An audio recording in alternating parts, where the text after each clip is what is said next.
Alors, je reviens à cette question du comportement des immigrés, des étrangers, qui cherchent désespérément à s'intégrer.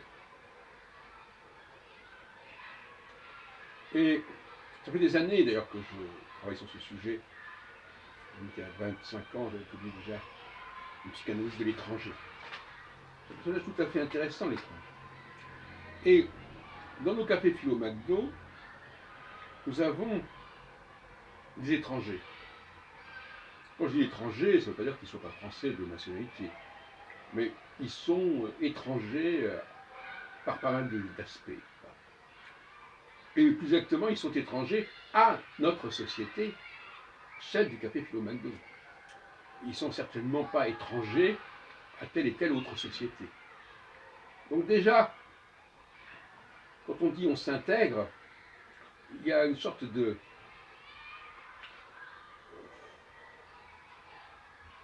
d'omission quelque part. On s'intègre à un certain milieu. Donc quand on me dit je m'intègre, je me dis où vous intégrez-vous? Dans quelle France vous intégrez-vous? Dans quel milieu, dans quel groupe vous intégrez-vous? On n'est pas intégré en France, ça n'existe pas. Si ce n'est à un niveau très basique du respect des lois, qui sont d'ailleurs plus ou moins les mêmes partout, de toute façon.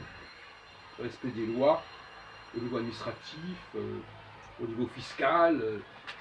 Bon, si c'est ça l'intégration, si on est quitte avec l'intégration parce qu'on paye ses impôts et qu'on n'a pas de problème avec la police ou la justice, c'est un peu léger.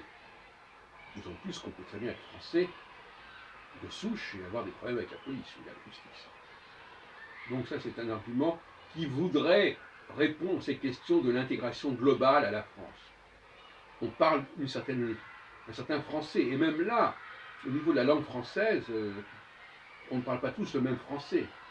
On n'est pas intégré dans la même société, dans le même niveau de langage. Là aussi, par omission, on va dire, voilà, je m'intègre. Ou, on ne le précise pas.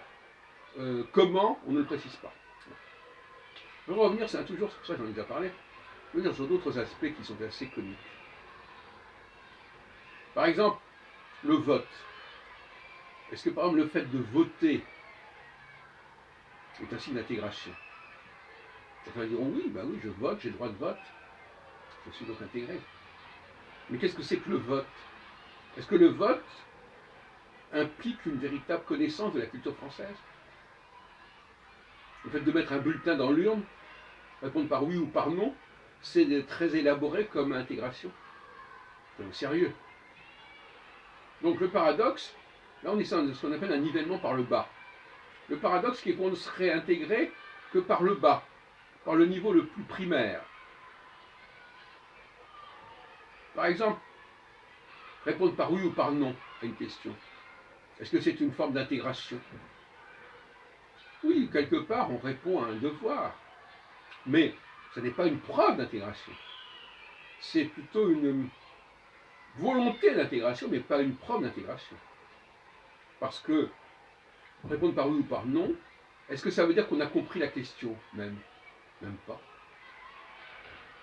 Dans les groupes que nous avons, il y a des gens qui répondent par oui ou par non. Ils ne risquent pas grand-chose.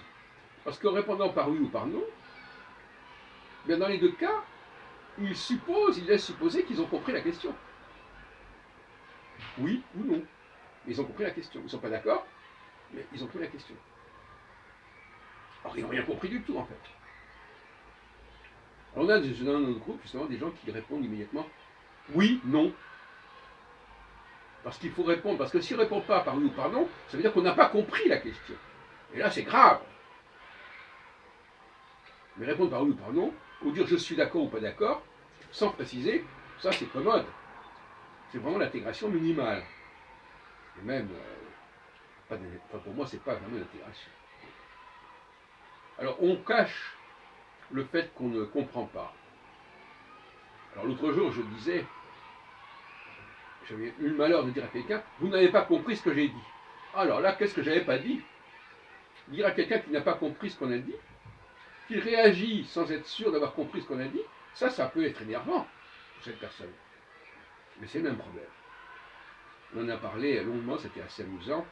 Je n'ai pas compris, j'ai compris, alors si j'ai compris, ça va. Quelqu'un entend un truc. Alors c'est amusant parce qu'en fin de compte, le paradoxe, c'est que ce sont les gens qui comprennent le moins qui se précipitent pour dire j'ai compris. Quelqu'un de relativement sérieux dirait attendez, est-ce que j'ai vraiment compris? Est-ce que vous avez voulu dire ceci ou cela? Non, on ne demande pas d'autres explications. On dit j'ai compris. Parce que j'ai pas compris, alors là ça devient compliqué. Et dans les cafés philo, en général, pas le mien, eh bien on a aussi des choses assez bizarres. De toute façon, premièrement, dès qu'on s'agit de voter par oui ou par non, ça prouve rien. Deuxièmement, même quand on doit choisir entre plusieurs sujets proposés parmi dans certains cafés philo, on propose des sujets. Il faut voter. Mais ces sujets ne sont même pas développés.